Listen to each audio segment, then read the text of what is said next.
Welcome. So glad that you joined us. So last week, I know several of you were not on last week's call.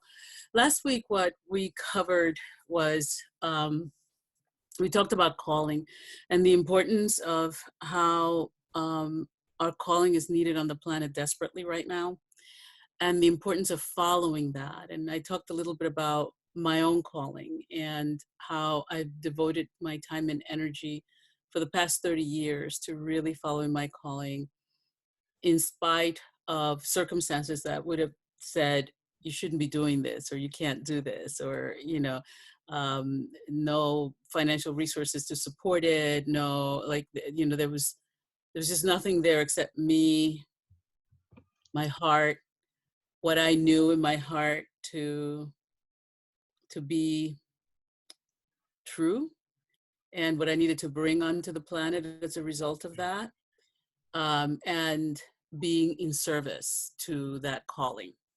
Um, and so we talked a little bit about the, like the why now, why it's important for you to bring forth your calling now, and how much who you are and who you came here to be is desperately needed on the planet at this moment. So that's about it, right, Kip? Yeah. Yeah. Mm-hmm. Okay. So we're going to switch things around a little bit. We were going to talk about power structure, but we're going to leave that for next week. Next week is our final get together for this particular project. But I want to talk about shadow today, because when we talk about power structures next week, having the shadow background, I think, will be really helpful in that discussion and in what we bring up. Hey, Sharon. So I'm going to start with that. Shadow, from the perspective of our discussion here and now, is really about looking at the side of us that we don't want to look, that we project onto other people because it's so much easier to see it somewhere else than to see it in ourselves, and how a lot of our gifts are hidden behind that shadow. So the shadow in and of itself is almost like the dragon that's guarding the treasure, right? And in order for us to get to that treasure, we have to have the courage, the will, and the personal power to not allow the dragon to keep us from the treasure. Make sense? So let's talk a little bit about the dragon that sits in front of our gifts, because we come into a structure, and I mentioned this last week, that the way that our world, and particularly I'm going to talk about the US, is structured is that there are 4 layers to pretty much everything, okay? And I talk about it from the perspective of race a little bit last week, and we're going to get a little bit more deeper into that next week. But pretty much everything in our country is structured as institutional, systemic, internalized, and interpersonal. And because of the way that the institutional is structured and how we set up systems to make sure that those structures are followed the way that they've been dictated, we internalize that, and then we interact with each other out of what we have internalized, okay? So a lot of us have learned through the structures that there are certain gifts that we value in our culture, and certain gifts that are sort of like just a gift. It's doesn't really, we don't give it the same value, okay? So for instance, in our culture, we value a mathematician differently than we value an artist. So somebody who does math we see is more valuable than someone who paints a painting, okay? If it's not making sense, you need to just holler at me and I'll stop and explain, okay? So um,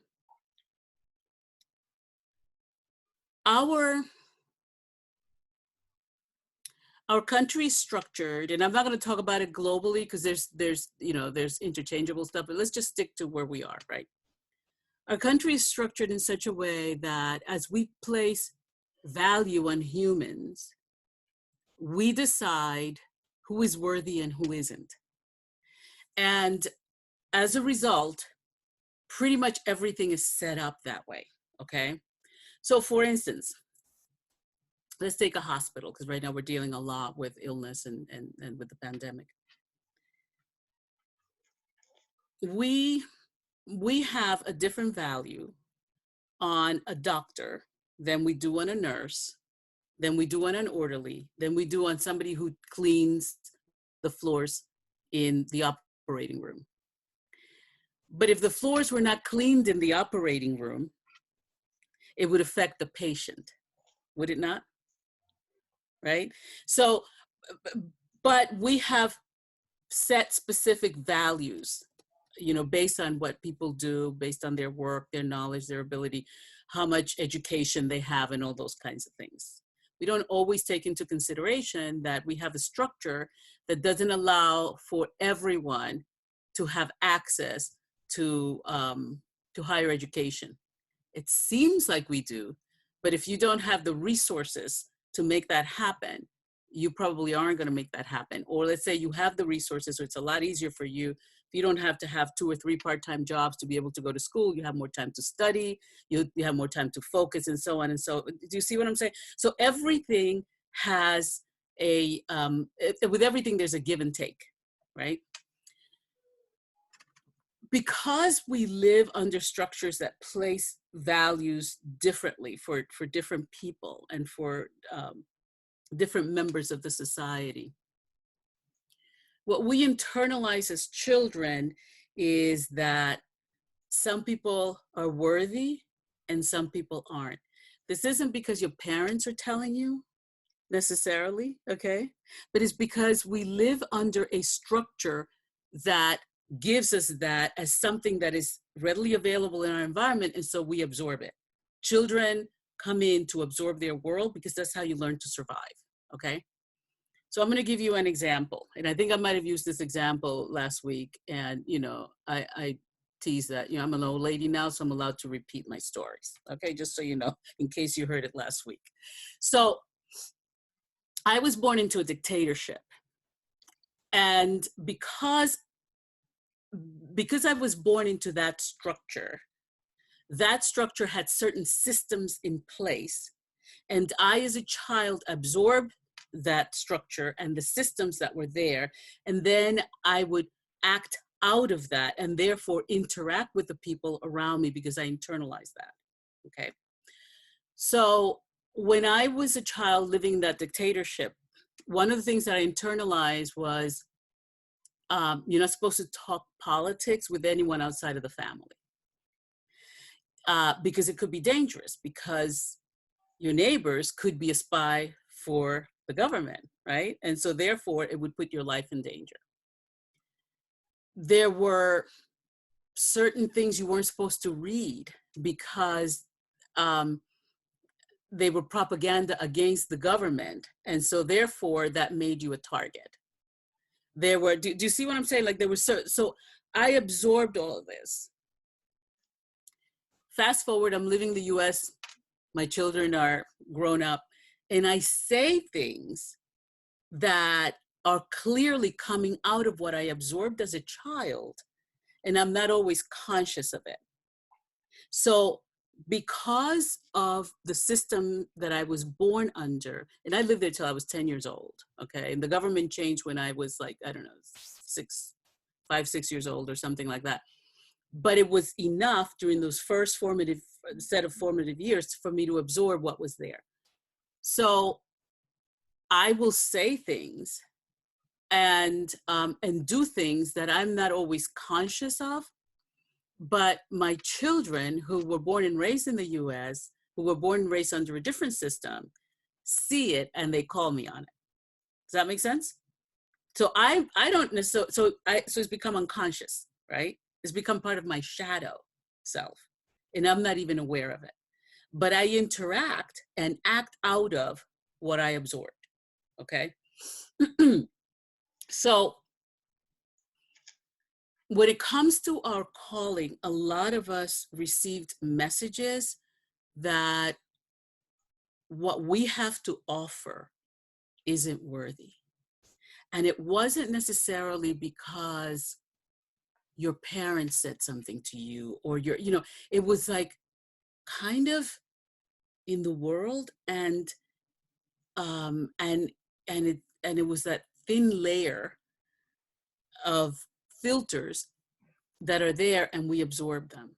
As a result, we start to bury our gifts, and survival becomes the most important thing. Nothing wrong with that. Maslow's hierarchy of needs, right? Clothing, food, and shelter.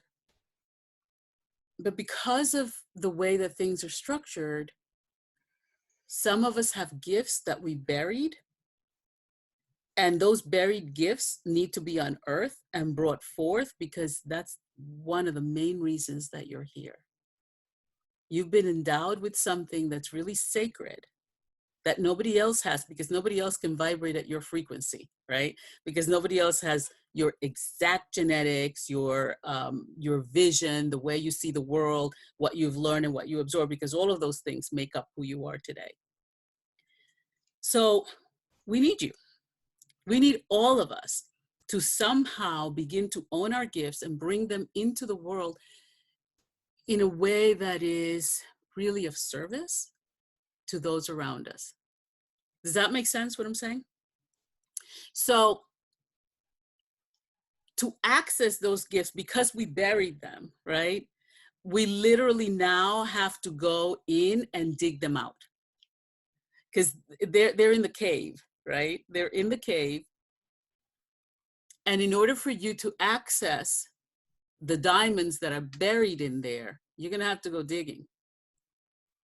For some, they'll be right up at the surface, but some may have buried them so deep that they don't even remember. So one of the things that I asked of those who were with us last week is to make a list of what you love to do as a child.